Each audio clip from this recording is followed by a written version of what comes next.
मैं डॉक्टर आकाश दीक्षित आज आपको एक बहुत अच्छी बात बताऊंगा। कोविड 2020 के बाद से मैंने पेशेंट में बहुत ज़्यादा देखने को मिल रहा है कि पेशेंट अपनी दवाई खुद ही घर पर कर लेते हैं। इसलिए कर रहे हैं आजकल पेशेंट कि कोविड में पैरासिटामोल, एजिथ्रोमाइसिन, सिट्राजिन, हाइड्रोक्सीक्लोरोक्वीन ये सब दवाइयाँ इसलिए बताई गई थी कि पेशेंट इधर-उधर परेशान ना हो, जो ईज़िली आपको घर पर मिल जाए। पर पेशेंटों ने उसका दुरुपयोग करना चालू कर दिया है।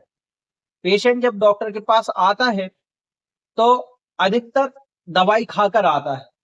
जब वो खुद ठीक नहीं हो पाता, तो फिर वो डॉक्टर के पास जाता है और अधिकतर पूरी दवाई खा लेता है और फिर कहते हैं कि डॉक्टर साहब आप की दवाई से हमको आराम नहीं लग रहा है। अब आराम लगे तो लगे कैसे? तो ऐसा देखने को मिलता है और पेशेंट बोलते हैं कि हमें आराम नहीं लग रहा है। अब दवाई सब खा के आ ही चुके हो, तो फिर डॉक्टर क्या करे उसमें?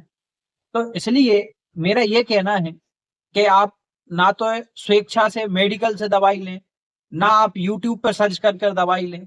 हर दवाई का इफेक्ट और साइड इफेक्ट होता है।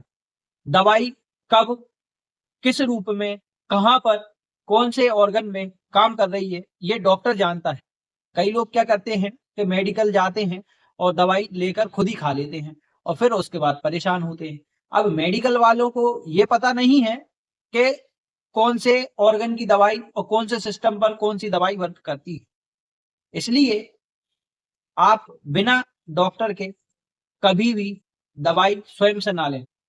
इसमें आप मेडिकल वाले बुरा ना माने, पर यह सत्य है कि पेशेंट को हर कोई सी दवाई देने से पेशेंट का जो वाइटल फोर्स है, जिसको बोलते हैं अंदर का इम्यून सिस्टम, वह सब गड़बड़ हो जाता है। फिर उनकी ऐसी कंडीशन होती है कि उनको हॉस्पिटलाइजेशन करना पड़ता है। तो इसलिए मेरा मेडिकल, यूट्यूब से जो ज्ञान लेते हैं, उन सबसे विशेष अनुरोध है कि आप अपनी तकलीफ डॉक्टर को जाके दिखाएं, ना कि यूट्यूब पर या किसी के कहने पर दवाई लें। क्योंकि हर दवाई का एक खतरनाक साइड इफेक्ट भी होता है। यहाँ तक कि हमने कोविड में ये देखा था कि पेशेंट ने अधिक मात्रा में फर्स्ट वेव में दवाई एंटीबायोटिक खाई थी, उसके कारण बॉडी रेसिस्टेंट हो गई थी। तो सेकंड वेव जब अप्रैल में आई थी, तो उसमें डेथ रेट इसी के कारण हुआ था, ना कि दवाई काम नहीं कर रही। अब पेशेंट ने जब दवाई पूरी खा के ही आया है ऑलरेडी, तो हॉस्पिटल में भी क्या करेंगे? हॉस्पिटल में भी वही दवाई एंटीबायोटिक इंजेक्शन के रूप में दिया गया। अब वह जब इंजेक्शन एंटीबायोटिक के रूप में दिया गया, तो जब तक कंडीशन इतनी खराब हो चुकी थी पेशेंट की कि पेशेंट की डेथ हो गई थी। ये सिर्फ ओवरडोज के कारण हुआ था, जो कि पेशेंट ने घर पे ही लिया था। जब पेशेंट से कंट्रोल नहीं हुआ, तो फिर आप हॉस्पिटल आए और इसमें सरकार को और हॉस्पिटल को दोष दिया कि हमारी सेवा नहीं हुई, कि हमारी कंडीशन, हम बाहर पड़े रहे। पर आप ये देखो कि कोविड में कितनी कंडीशन खराब थी। यंग एज के लोग, एडल्ट और बुजुर्ग वाले लोगों की बहुत डेथ हुई, जिसमें से सबसे ज्यादा डेथ यंग एज की हुई।